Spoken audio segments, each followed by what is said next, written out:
Hello everyone. Today we are going to discuss about the causes of unemployment in India. The increase in labor force.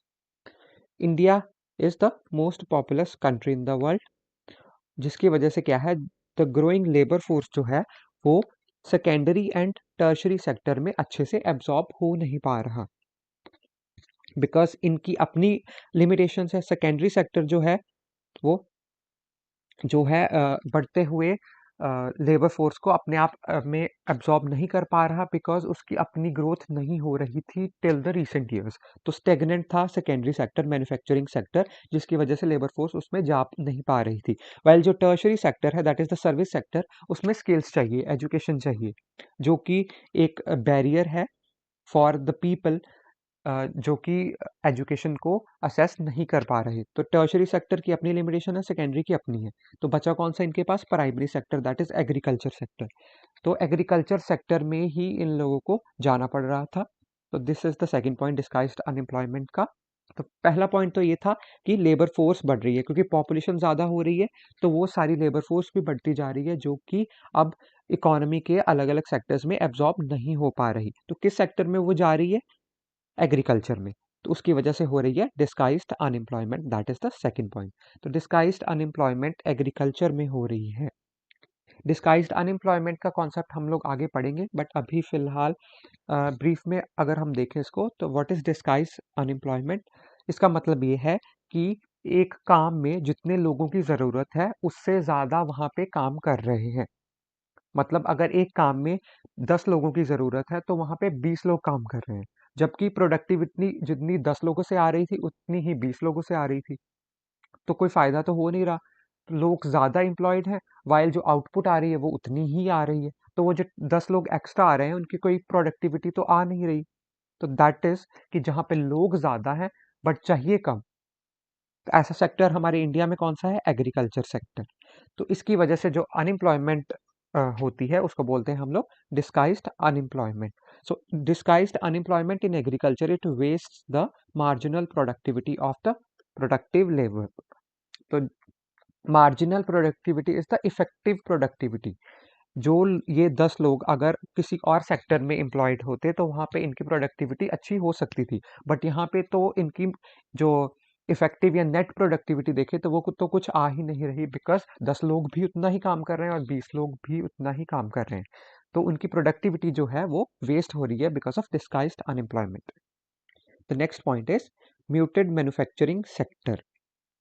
So since past 20 years, the contribution of manufacturing sector was only about 15%. Thus, with this stagnant manufacturing sector, the excess labor from agriculture could not be absorbed in the secondary sector. तो muted manufacturing sector का मतलब क्या है कि जो secondary sector है, that is the manufacturing sector, वो उसकी प्रॉपर ग्रोथ डेवलपमेंट हो ही नहीं रही। सिंस द पास्ट 20 ईयर्स हमने देखा है कि जो कंट्रीब्यूशन है मैन्युफैक्चरिंग सेक्टर का, वो सिर्फ जीडीपी को अराउंड 15% ही था। तो उसकी स्टेगनेंट ग्रोथ की वजह से, या हम लोग बोले कि स्टेगनेंट नेचर की वजह से, बिकॉज उसकी प्रॉपर ग्रोथ नहीं हो रही थी, तो because of that stagnant manufacturing sector, जो एक्सेस लेबर था एग्रीकल्चर का, जो डिस्गाइज्डली अनएम्प्लॉयड हैं, जो वहाँ पे एक्स्ट्रा हैं, वो लोग इस सेक्टर में एब्जॉर्ब नहीं हो पा रहे थे, बिकॉज यही सेक्टर तो खुद ही अपने आप में डेवलप नहीं हो पा रहा था प्रॉपरली। और एग्रीकल्चर में जो एक्स्ट्रा लोग थे, उनको एग्रीकल्चर से निकाल के हम लोग मैन्युफैक्चरिंग सेक्टर में नहीं डाल पाए, बिकॉज मैन्युफैक्चरिंग सेक्टर खुद ही ज़्यादा डेवलप नहीं था, इट वॉज म्यूटेड और इट्स ग्रोथ वॉज स्टेगनेंट। तो the excess labour from agriculture could not be absorbed into the secondary sector. तो इसीलिए भी अनएम्प्लॉयमेंट बढ़ रही थी। Now is the lack of job oriented और vocational training. There is a big industry academia gap. तो industry academia gap मतलब जो एकेडेमिया है, जो करिकुलम है स्कूल्स का, कॉलेजेस का, यूनिवर्सिटीज़ का, और जो एक्चुअल में प्रैक्टिकल नॉलेज इंडस्ट्री में चाहिए, उनमें काफ़ी ज़्यादा गैप है। जो स्कूल या कॉलेज यूनिवर्सिटीज़ में भी पढ़ाया जा रहा है, वो उतना रेलिवेंट नहीं है जो प्रैक्टिकली इंडस्ट्री या प्रैक्टिकल लाइफ में इन जगह पे काम आ सके। तो there is a gap because यहाँ पे जॉब ओरिएंटेड ट्रेनिंग नहीं है, वोकेशनल ट्रेनिंग और कोर्सेज की कमी है। तो ये भी एक कॉज है अनएम्प्लॉयमेंट का। The next one is defective or ill-focused education system that creates thousands and lakhs of unemployed graduate। तो हमारे एजुकेशन सिस्टम में भी डिफेक्ट्स हैं, उसका जो फोकस है वो जो प्रैक्टिकल नॉलेज पे बेस्ड नहीं है, वो क्रैमिंग में ज़्यादा फोकस करता है, वाइल इनोवेशन को इतना ज़्यादा प्रमोट नहीं करता था for the very long time. तो इसीलिए जो एजुकेशन सिस्टम है उसने बहुत सारे thousands and lakhs of graduates तो बना दिए, बट वो ग्रेजुएट्स एम्प्लॉयमेंट नहीं पा रहे। तो अनएम्प्लॉयड ग्रेजुएट्स बहुत सारे हैं बिकॉज जो हमारे एजुकेशन सिस्टम है उसमें भी फ्लॉज हैं। Then is the lack of infrastructural development which would have otherwise provided job opportunities. तो इंफ्रास्ट्रक्चरल डेवलपमेंट की भी कमी है, और अगर ये डेवलपमेंट होती तो यहाँ पे भी लोगों को जॉब अपॉर्चुनिटीज मिल सकती थी, अगर यहाँ पे डेवलपमेंट हुई होती। तो ये भी एक कॉज है, लैक ऑफ इंफ्रास्ट्रक्चरल डेवलपमेंट, जिसकी वजह से भी अनएम्प्लॉयमेंट हो रही है। Then is inadequate or ineffective employment planning by the government in proportion to the population growth। तो population तो बढ़ती जा रही है, तो उसके प्रोपोर्शनेटली जो गवर्नमेंट की एम्प्लॉयमेंट पॉलिसीज हैं वो उतनी इफेक्टिवली काम नहीं कर पा रही, वो इनएडिक्वेट साबित हो रही हैं।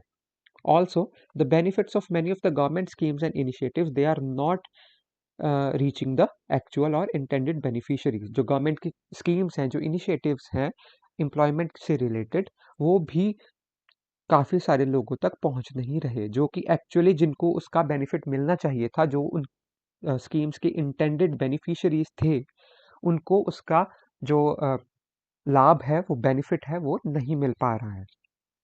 तो ये एडमिनिस्ट्रेटिव थोड़े गवर्नेंस के भी इश्यूज हैं। Then there is lack of entrepreneurship culture in India. तो India needs to develop a culture of job providers rather than job seekers among its youth. जो इंडिया का कल्चर है वो उसमें एंटरप्रेन्योरशिप को ज़्यादा प्रमोट नहीं किया जाता था टिल द रिसेंट टाइम्स। तो उसकी वजह से क्या हुआ कि जो यूथ था वो जॉब प्रोवाइडर की बजाय जॉब सीकर था, जॉब सीक करते थे, उनको जॉब चाहिए थी रैदर देन वो जॉब प्रोवाइड करे। तो इसीलिए अभी रिसेंटली जो गवर्नमेंट ने स्टार्ट किया है स्टार्टअप कल्चर, गवर्नमेंट इसको काफ़ी ज़्यादा प्रमोट कर रही है। तो इंडिया में भी अब काफ़ी सारे मोर देन 100+ यूनिकॉर्न्स आ गए हैं। तो काफ़ी सारे स्टार्टअप्स इंडिया में अब जाके ग्रो कर रहे हैं। तो इसीलिए अनएम्प्लॉयमेंट का इशू भी चल रहा था, अभी भी है, अब थोड़ा सा कम हो रहा है because entrepreneurship is coming up. तो अभी लोग स्टार्टअप स्टार्ट कर रहे हैं, तो उससे लोग सेल्फ एम्प्लॉयड हो रहे हैं। तो जॉब सीकर से जॉब प्रोवाइडर का स्टेटस चाहिए हमें, सो दैट कि हम लोग जॉब सीख ना करें, नौकरी ढूंढे नहीं, बल्कि नौकरी खुद प्रोवाइड करें। तो that is the entrepreneurship and innovation. The next point is rural urban migration. तो लोग रूरल एरिया से अर्बन एरियाज में माइग्रेट कर रहे हैं, which has led to more unemployment in the urban areas.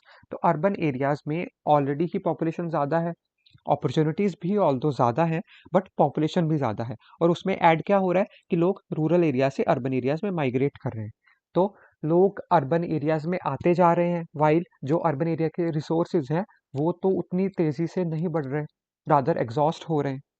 तो ज़्यादा लोग आ रहे हैं अर्बन एरियाज़ में, जिसकी वजह से अर्बन एरियाज़ में और ज़्यादा अनएम्प्लॉयमेंट हो रही है, बिकॉज लोग ज़्यादा हैं वाइल अपॉर्चुनिटीज़ लिमिटेड हैं। Then the next point is lack of sufficient job in allied sector. तो अलाइड सेक्टर जो है, मतलब जो जैसे एग्रीकल्चर है, उसके साथ में फिशरी आ सकती है, एनिमल हस्बेंड्री आ सकती है, फूड प्रोसेसिंग सेक्टर है। तो इन सेक्टर्स में जो अलाइड सेक्टर्स हैं मेन सेक्टर के साथ वाले, उनमें भी सफिशिएंट जॉब्स अभी क्रिएट नहीं की गई थी। रिसेंटली गवर्नमेंट इन सभी पॉइंट्स पे वर्क कर रही है, तो इसलिए थोड़ी एम्प्लॉयमेंट जनरेट हो रही है।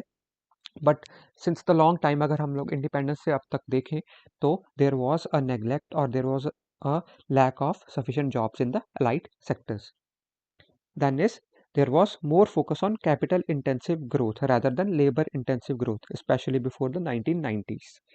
तो जो कैपिटल इंटेंसिव ग्रोथ थी ये हम लोग पढ़ेंगे बाद में कि what is capital intensive growth and labour intensive growth. तो लेबर इंटेंसिव ग्रोथ है जिसमें ज़्यादा लेबर चाहिए काम करने के लिए, वाइल कैपिटल इंटेंसिव ग्रोथ जो है वो ज़्यादा मशीन्स पे फोकस कर रही है, हैवी ड्यूटी मशीन्स पे। तो कैपिटल इंटेंसिव ग्रोथ से जो लोगों का काम था वो मशीन्स कर रही हैं, तो इसीलिए थोड़ी जो एम्प्लॉयमेंट है वो थोड़ी सी कम हो गई। ये लोग हम लोग बात कर रहे हैं बिफोर द 1990s। 1990s में हम लोगों ने इंडियन इकोनॉमी में एक मेजर चेंज आया था, दैट वाज एलपीजी रिफॉर्म्स। तो उनके बारे में हम लोग सेपरेटली एक अलग चैप्टर है वहाँ पे पढ़ेंगे। तो अभी यहाँ पे क्या था कि देयर वाज इनिशियली इंडिपेंडेंस के बाद there was more focus on capital intensive growth rather than labour intensive growth. तो इसी वजह से जो लेबर था वो एब्जॉर्ब हो नहीं पा रहा था, उसको एम्प्लॉयमेंट मिल नहीं पा रही थी। Then is the stringent labor laws especially before 1990s which led to more contract based jobs than full time jobs। तो जो लेबर लॉज थे, बिकॉज गवर्नमेंट इनिशियली इंडिपेंडेंस के बाद सोशलिज्म के सोशलिस्टिक प्रिंसिपल्स को फॉलो कर रही थी, तो लेबर लॉज जो थे वो लेबर्स को ज़्यादा प्रोटेक्ट कर रहे थे और जो इंडस्ट्रीज या कैपिटलिज्म था उसको थोड़ा सा हार्म कर रहे थे। तो इस वजह से जो जॉब प्रोवाइडर्स थे वो कॉन्ट्रैक्ट बेस्ड जॉब ज़्यादा देते थे rather than full time jobs. तो जो स्ट्रिंजेंट लेबर लॉस थे उस टाइम पे, उनकी वजह से ज़्यादा कॉन्ट्रैक्ट बेस्ड जॉब्स आई और फुल टाइम जॉब्स लोगों को कम मिल रही थी, जिसकी वजह से कॉन्ट्रैक्ट खत्म होने के बाद they were again unemployed. Then was the failure of MSMEs to grow large. तो एमएसएमईज का भी एक अलग टॉपिक है। तो MSMEs are micro small and medium enterprises. तो गवर्नमेंट ने इनिशियली इनको प्रमोट करना शुरू किया था जब 5 ईयर प्लान्स आए थे अलग अलग। तो गवर्नमेंट ने इन पे फोकस किया था ताकि ये लोग ग्रो करें और डोमेस्टिक मार्केट जो इंडिया की है वो ग्रो करे इनिशियली। बट गवर्नमेंट के एफर्ट्स के बाद भी एमएसएमईज जो थे वो ज़्यादा एक लार्ज स्केल पे ग्रो नहीं कर पाए and they turned out to be dwarfs. तो ज़्यादा बढ़ नहीं पाए, ज़्यादा एम्प्लॉयमेंट मिल नहीं पाई। Then is the jobless growth specially after LPG reforms. Jobless growth का भी एक अलग टॉपिक है, ये भी हम लोग बाद में पढ़ेंगे। तो जॉबलेस ग्रोथ जो एलपीजी रिफॉर्म्स के बाद हुई उसकी वजह से it led to over tertiarization of Indian economy. Again ये भी अलग टॉपिक है, ये भी हम लोग बाद में पढ़ेंगे। That is over tertiarization of Indian economy. Manufacturing sector suffered and agriculture was already overburdened. तो एलपीजी रिफॉर्म्स जो 1990s में हुए थे उसके बाद इंडिया ने ग्रोथ तो देखी, बट वो ग्रोथ कैसी थी? जॉबलेस। मतलब ग्रोथ तो हो रही थी बट उसके प्रोपोर्शनेटली लोगों को जॉब्स नहीं मिल रही थी। तो उसकी वजह से क्या हुआ?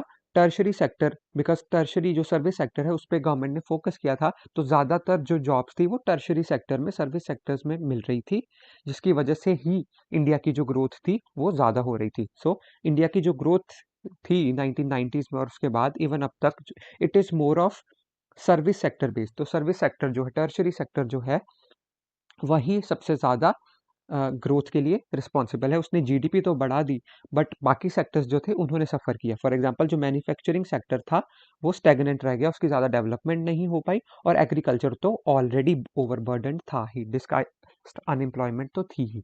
तो एग्रीकल्चर ऑलरेडी उस पर बहुत ज़्यादा बर्डन था, मैन्युफैक्चरिंग सेक्टर ज़्यादा डेवलप नहीं कर पा रहा था, और जो टर्शरी सेक्टर था वो ग्रो किया, वो भी ज़्यादा ग्रो किया। That is over tertiarization because it growed at the expense of these two sectors. और अब टर्शरी सेक्टर की अपनी लिमिटेशन है कि उसके लिए स्किल्स चाहिए। जो लोग मैन्युफैक्चरिंग या एग्रीकल्चर सेक्टर में काम करते हैं वो शायद इस सेक्टर में, सर्विस सेक्टर में काम नहीं कर पाए, बिकॉज इसमें अपनी स्किल्स चाहिए, आईटी चाहिए और कम्युनिकेशन टेक्नोलॉजी, वो सब चाहिए। तो जो पढ़े लिखे लोग हैं, अगर ह्यूमन कैपिटल में इन्वेस्ट किया गया है वही लोग यहाँ पे जॉब कर सकते हैं। तो इसीलिए इस सेक्टर ने तो ग्रो किया बट ये लोग सफ़र किए, जिसकी वजह से ग्रोथ जो थी वो जॉबलेस ग्रोथ थी, कि ग्रोथ हो रही थी बट नौकरियां मिल नहीं रही थी। Then is informalization of Indian economy.